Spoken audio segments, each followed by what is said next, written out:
था जिसका नाम सिंगनलूर था। वहां एक पीपल का पेड़ था जो कौवों के झुंड का घर था।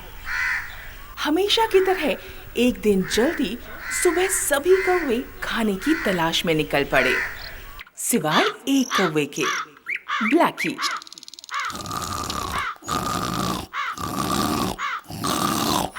सूरज की किरणें पड़ने तक वो सोता रहा।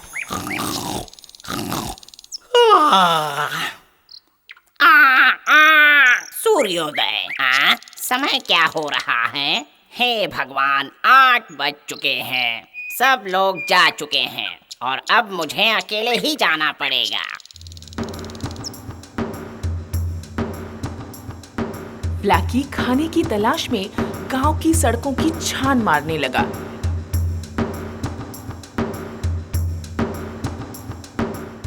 ब्लैकी उड़ते उड़ते थक गया और एक छत पर जाकर बैठ गया।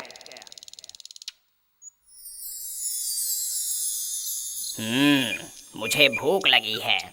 अपनी भूख कैसे मिटाऊं?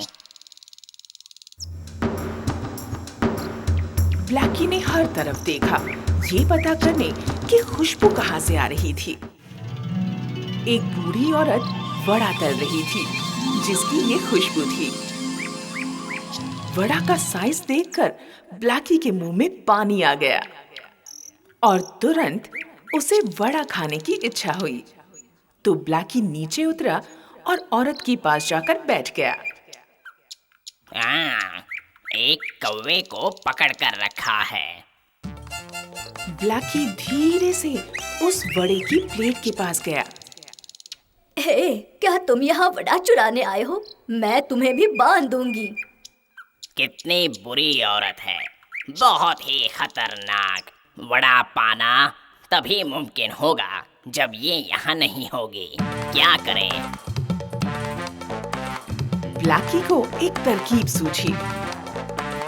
जल्दी से वो घर के पिछवाड़े चला गया। दादी माँ, जरा यहाँ आइए दादी माँ। अरे मेरे प्यारे बच्चों, मैं आ रही हूँ। जैसे ही वो औरत घर के पीछे गई, ब्लैकी ने वड़ा उठा लिया और घर की ओर रवाना हो गया। ब्लैकी बहुत खुश था और वड़ा खाने ही वाला था कि उसी वक्त एक कनिंग नाम का लोमड़ी उसके पास से गुजरा। जैसे ही उसने वड़े को देखा, वो ब्लैकी से छीन लेना चाहता था। ओहो, क्या किस्मत है।